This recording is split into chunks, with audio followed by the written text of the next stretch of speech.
بھی پکڑا جائے گا تو پھر جو اس کے پیچھے بندہ تھا وہ بھی پکڑا جائے گا. یہ 3 لوگ ہیں, انہوں نے پکڑے ضرور جانا ہے, آج نہیں تو کل پکڑے ضرور جائیں گے. اور جب پکڑے جائیں گے تو آپ کو پتہ چلے گا کہ ارشد شریف کے ساتھ ناانصافی کا اصل ذمہ دار کون ہے. افسوس یہ ہے کہ اس ناانصافی میں آج سپریم کورٹ آف پاکستان بھی ایک فریق کا کردار ادا کر رہی ہے. شیم. بہت شکریہ. بسم اللہ الرحمن الرحیم.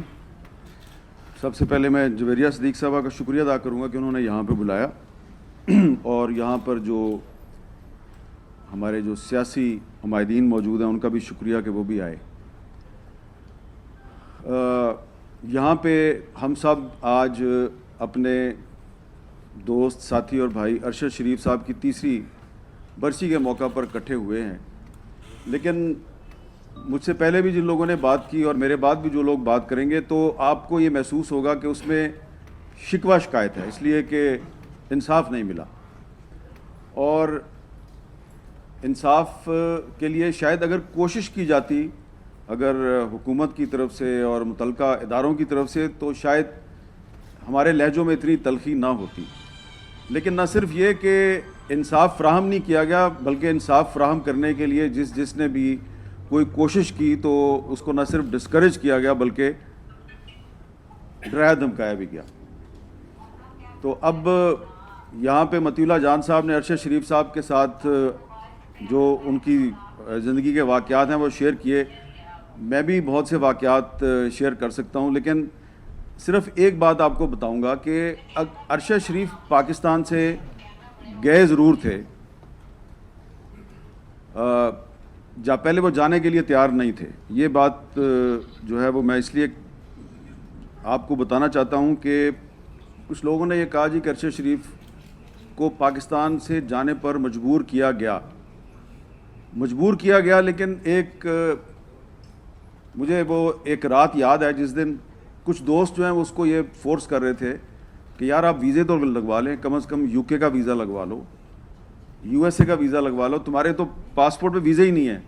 تو اس نے بڑے ہی تجاہل عارفانہ کے ساتھ یہ کہا کہ میں بھاگنے والوں میں سے نہیں ہوں.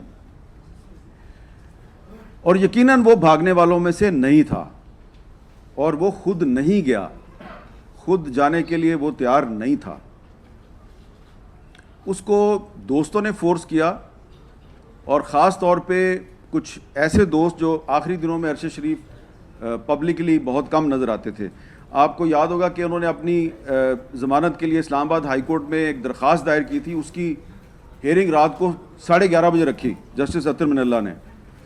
تو ہم بہت سے دوست وہاں پہ گئے تو ارشد شریف اس دن عدالت میں پیش ہونا چاہتے تھے, لیکن ان کو روکا گیا کہ آپ عدالت میں نہ آئیں کیونکہ یہ عدالت کے باہر سے آپ کو گرفتار کر لیں گے.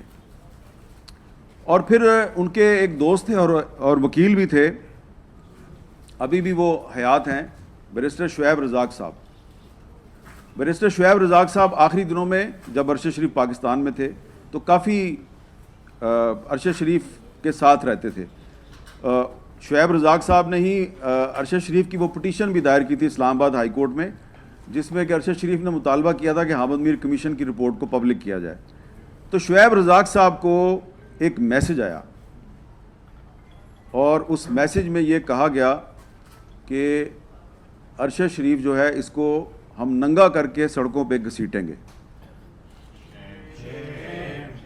تو وہ جو میسج ہے وہ ابھی تک وہ صاحب جنہوں نے میسج بھیجا تھا وہ اتنے نڈر اور بے باک ہیں, انہوں نے آج تک وہ میسج ڈیلیٹ نہیں کیا, اور وہ شعیب رزاق صاحب کے پاس موجود ہے.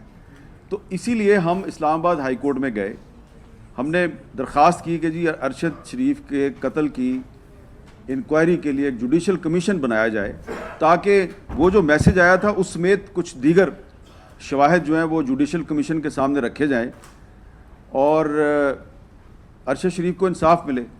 لیکن وہ جو پٹیشن تھی اس کو 1 سال تک فیصلہ محفوظ رکھا گیا اور پھر وہ ریجیکٹ ہو گئی. اب کہا یہ جاتا ہے جی کہ معاملہ سپریم کورٹ میں زیر التوا ہے. یہ کیسا معاملہ ہے جس کی ایک ہیئرنگ ہوئی سپریم کورٹ میں جب عمر عطا بندیال چیف جسٹس تھے, اور اس کے بعد ہیئرنگ ہی نہیں ہوئی. ایک دفعہ اس کیس کو اعلان کیا گیا کہ اس کی ہیئرنگ ہوگی لیکن پھر اس کی سماعت ہی نہیں ہوئی. تو اس کا کیا مطلب ہے؟ اس کا مطلب یہ ہے کہ اس وقت اکتوبر 2022 میں جن لوگوں نے ارشد شریف کو کینیا میں شہید کیا وہ لوگ آج بھی اتنے طاقتور ہیں کہ وہ اس کیس کو آگے نہیں چلنے دے رہے.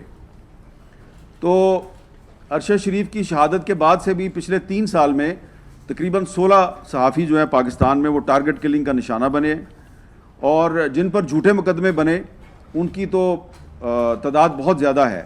لیکن جب ارشد شریف صاحب شہید ہوئے تو اس وقت بھی ان پر 16 جھوٹے مقدمات تھے. اور جب یہ اسلام آباد ہائی کورٹ میں جو ہم نے پٹیشن دائر کی تھی اس میں جویریہ صدیق صاحبہ بھی بعد میں پارٹی بن گئی تھی, تو ایک اس کیس کی سماعت کے دوران جج صاحب جو ہیں انہوں نے اسلام آباد پولیس سے پوچھا کہ یہ بتائیے کہ ارشد شریف پہ کتنے مقدمے تھے. تو انہوں نے فائل کھولی اور فائل سے بتایا جی 16 مقدمے تھے. اور انہوں نے پوچھا کہ یہ کون کون سے مقدمے ہیں؟ انہوں نے کہا جی سارے مقدمے اسلام آباد میں نہیں ہیں, ملک کے مختلف حصوں میں ہیں. ان کی نوعیت پوچھی تو نوعیت ملتی جلتی تھی. بعض مقدمات جو ہیں اس کے جو مدعی تھے وہ مدعی جو ہیں وہ ان کے نام اگر میں آپ کو بتاؤں تو ان میں سے ایک آدمی جو ہے اس نے 2021 میں میرے خلاف بھی درخواست دی, میرے خلاف بھی غداری کا مقدمہ کرایا, اس نے اور بھی بہت سے لوگوں کے خلاف مقدمے کرائے ہوئے ہیں. تو وہ جو ہے نا وہ سب کو پتہ ہے کہ وہ لوگ کس کے کہنے پر مقدمات درج کرواتے ہیں. تو عدالت نے یہ پوچھا کہ یہ بتائیے کہ وہ کون سے گواہان ہیں جن کی گواہی جو ہے وہ ایف آئی آر میں بیان کی گئی ہے, اور اگر ارشد شریف پر آپ نے غداری کے اور دہشت گردی کے مقدمے بنائے ہیں تو مدعی کے بارے میں تو چلے ہم کچھ نہ کچھ اندازہ لگا سکتے ہیں, لیکن اس میں گواہ بھی لکھے گئے ہیں. گواہ کون سے ہیں؟ تو اس کے بعد اسلام آباد پولیس نے جو تفصیل عدالت میں بتائی اس کے بعد پھر جج صاحب نے کہا جی میں فیصلہ محفوظ کرتا ہوں, اور پھر 1 سال تک فیصلہ محفوظ رہا. اور پھر 1 سال کے بعد جب فیصلہ آیا تو پاکستان کی صحافت مزید غیر محفوظ ہو گئی, کیونکہ انصاف ہی نہیں ملا. انصاف ہم کیا مانگ رہے تھے؟ جوڈیشل کمیشن بنا دیں. تو اس لیے اب یہاں پر کچھ ہمارے سیاسی قائدین بھی موجود ہیں, وہ بھی کہتے ہیں جی پاکستان میں آئین اور قانون کی بالادستی ہونی چاہیے. انہوں نے تحریک تحفظ آئین بنائی ہوئی ہے, اور ارشد شریف بھی یہی مطالبہ کر رہے تھے کہ پاکستان میں آئین اور قانون کی بالادستی ہونی چاہیے. اور جو بات میں نے آپ کو پہلے بتائی کہ وہ ان کو اس لیے کینیا میں ٹارگٹ کلنگ کا نشانہ بنایا گیا کہ انہوں نے پاکستان واپس آنے کا فیصلہ کر لیا تھا, اور پاکستان واپس آ کے انہوں نے یہ چیز شیئر کی اپنے کچھ دوستوں کے ساتھ کہ اگر مجھے صحافت نہیں کرنے دی جائے گی تو کوئی بات نہیں, میں سڑکوں پہ شو کیا کروں گا.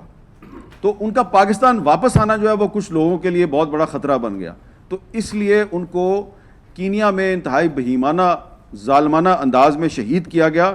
اور جس فیکٹس فائنڈنگ رپورٹ کا ذکر ہو رہا ہے اس میں واضح طور پہ اس میں بھی کہا گیا ہے کہ یہ ٹارگٹ کلنگ تھی, اور بعد میں جو کینیا کی ایک کورٹ کا فیصلہ آیا ہے جس کی جو پٹیشنر تھی وہ جویریہ صدیق صاحبہ تھی, تو اس میں بھی یہ کہا گیا کہ یہ ٹارگٹ کلنگ ہے.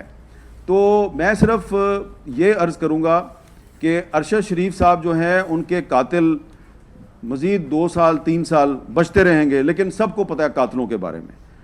تو آج نہیں تو کل انہوں نے بے نقاب تو ہونا ہے. بے نقاب تو وہ ابھی بھی ہیں ہمارے سامنے, لیکن وہ دنیا کے سامنے اور اپنی فیملیز کے سامنے بھی بے نقاب ضرور ہوں گے, اس لیے کہ وہ بڑے بے باک ہیں, اور انہوں نے ابھی تک وہ میسج ڈیلیٹ نہیں کیا جو انہوں نے بیرسٹر شعیب رزاق کو بھیجا تھا. اور میں سمجھتا ہوں کہ وہ میسج جو ہے وہ جس نے بھیجا ہے وہ اگر کبھی پکڑا گیا تو پھر وہ یہ بھی بتائے گا کہ یہ میسج بھیجنے کا اس کو حکم کس نے دیا تھا. اور جب وہ حکم دینے والا بھی پکڑا جائے گا تو پھر جو اس کے پیچھے بندہ تھا وہ بھی پکڑا جائے گا. یہ 3 لوگ ہیں, انہوں نے پکڑے ضرور جانا ہے, آج نہیں تو کل پکڑے ضرور جائیں گے. اور جب پکڑے جائیں گے تو آپ کو پتہ چلے گا کہ ارشد شریف کے ساتھ ناانصافی کا اصل ذمہ دار کون ہے. افسوس یہ ہے کہ اس ناانصافی میں آج سپریم کورٹ آف پاکستان بھی ایک فریق کا کردار ادا کر رہی ہے. شیم. بہت شکریہ.